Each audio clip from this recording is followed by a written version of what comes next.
Ciao amici, benvenuti sul mio canale. Oggi vi parlo da Parigi e parliamo della Gioconda, del quadro dedicato a Monna Lisa, e infatti ci troviamo a Parigi. Prima di iniziare a immergerci in questo famosissimo quadro, però non dimenticate di sottoscrivervi abbonandovi al mio canale e di mettere dei like se vi piace.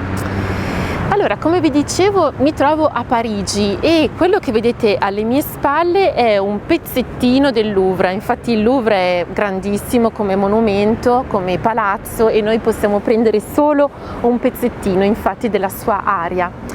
Il Louvre è famoso perché è stato un palazzo reale, ma tra le cose che lo rendono famoso c'è la Gioconda, che è proprio il quadro di cui vi voglio parlare oggi. La Gioconda, tutti lo sanno, è stata dipinta da Leonardo da Vinci e tanti si chiedono perché si trovi proprio qui a Parigi, in Francia, e tra poco ve lo spiego.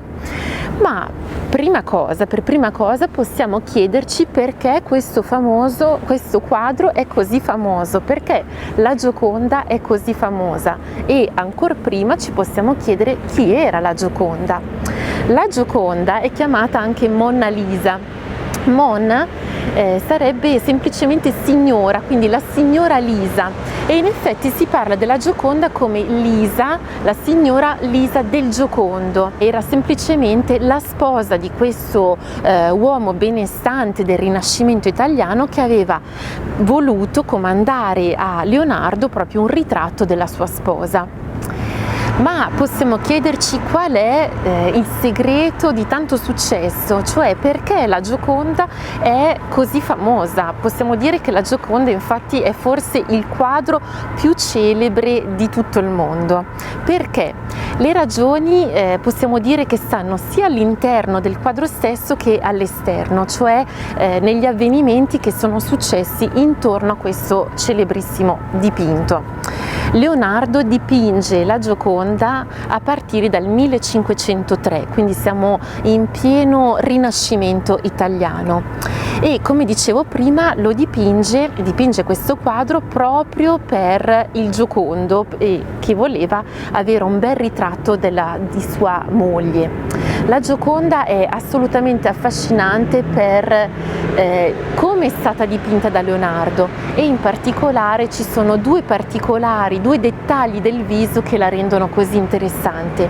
Il primo è lo sguardo, e infatti si dice che la Gioconda vi segua con lo sguardo, cioè ovunque voi vi mettiate in questa grande sala, che è forse la sala più grande del Louvre, che può contenere tutti i visitatori che arrivano per ammirare la Gioconda, ebbene si dice che ovunque voi vi posizionate per guardare questo quadro, la Gioconda vi seguirà con lo sguardo, sia che siate alla sua destra sia che siate alla sua sinistra, lei vi guarderà. Non so se questa è una leggenda, ma vi invito a venire al Louvre per scoprirlo voi stessi. E poi il secondo dettaglio nella faccia, nel viso della Gioconda, che la rende così interessante, è il sorriso o il non sorriso. E infatti è proprio questa leggera ambiguità, non si capisce se la Gioconda sorrida oppure sia seria, questo leggero labbro alzato che la rende così intrigante. E nella Gioconda inoltre possiamo vedere tutta l'arte di Leonardo. Leonardo è quel pittore che è diventato famoso per aver descritto la pittura come cosa mentale, cioè per aver fatto diventare l'artista non più solo un artigiano, qualcuno di manuale, qualcuno di bravo con le mani, ma un vero intellettuale. E nel ritratto della Gioconda si vede questo passaggio. Quindi Leonardo ritiene la pittura come cosa mentale, e poi nella Gioconda è chiaramente visibile l'invenzione pittorica di Leonardo, quello che viene chiamato lo sfumato. In Leonardo, nei suoi ritratti, non vedrete mai delle linee molto precise, ma vedrete piuttosto questo sfumato, cioè non si capisce mai dove inizia e dove finisce qualcosa. E poi la Gioconda perché è così famosa? Come vi dicevo, non riguarda solo le qualità, diciamo così, interne del quadro, ma riguarda anche certi avvenimenti, certi episodi che sono successi proprio al quadro stesso. Il più famoso, il più celebre, quello che la rende internazionalmente famosa è il furto della Gioconda. Infatti dovete sapere che nel 1911 un italiano del nord che veniva dal Lago Maggiore si incarica di così riscattare quello che secondo lui e tanti italiani era stato un furto da parte dei francesi agli italiani. Molti italiani pensavano infatti che Napoleone oppure i francesi in generale avessero rubato il dipinto e questo italiano allora si fa portavoce di questi italiani delusi, va al Louvre e ruba la Gioconda. Quindi c'è un gravissimo furto che accade nel 1911, il furto della Gioconda, e si parla davvero in tutta la stampa mondiale. Tutti i giornali del mondo parlano del furto della Gioconda. Questo italiano ruba la Gioconda e la porta in Italia per circa 2 anni. E durante questi 2 anni le inchieste, le ricerche non riescono a trovarla, ma sono davvero tantissimi implicati nella ricerca della Gioconda e se ne parla, come dicevo prima, in tutta la stampa.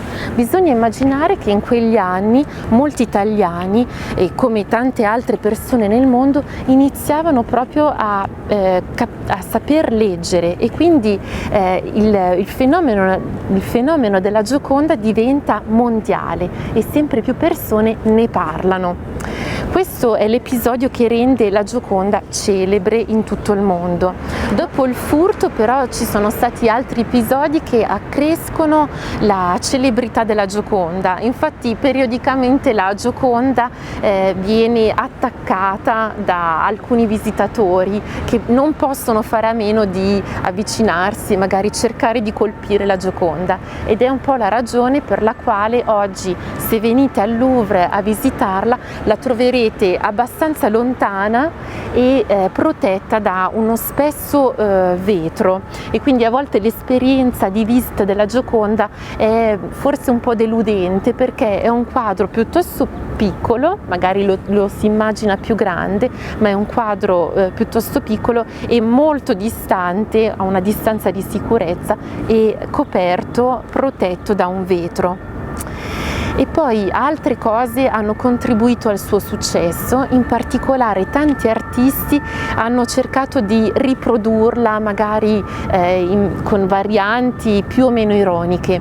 Possiamo ricordare sicuramente la serie di Andy Warhol della Gioconda, o ancora quella più celebre, la rivisitazione di Marcel Duchamp che mette i baffi alla Gioconda e scrive delle lettere che danno un senso un po' particolare se si leggono tutte in fila. Ma veniamo alla questione principale, quella che ho anticipato prima: perché la Gioconda, che è un quadro italiano, fatto da uno degli italiani più celebri di tutto il mondo, si trova in Francia, si trova a Parigi. Molti italiani sono convinti che la Gioconda si trovi a Parigi perché è stato un furto dei francesi, perché i francesi si sono appropriati un po' in maniera illegittima di questo quadro. Ebbene, non è vero. Cioè, la Gioconda si trova a Parigi semplicemente perché Leonardo nel 1516 fa un viaggio, il suo ultimo viaggio in Francia, e Leonardo era un grande amico, oltre che pittore di fiducia, artista di fiducia, del re francese dell'epoca, Francesco I, quello che i francesi chiamano François Ier. E quindi Leonardo semplicemente è invitato in Francia alla sua corte e porta non solo la Gioconda, anche altre opere, ma la Gioconda la porta alla corte di Francesco I e qui resta, e ancora oggi potete ammirarla se venite al Louvre. Bene, questo è tutto per Parigi, questo è tutto anche per la Gioconda. Non dimenticate di mettere un like se vi è piaciuto e anche di mettere qualche commento se volete, avrete le risposte. Ciao, a presto!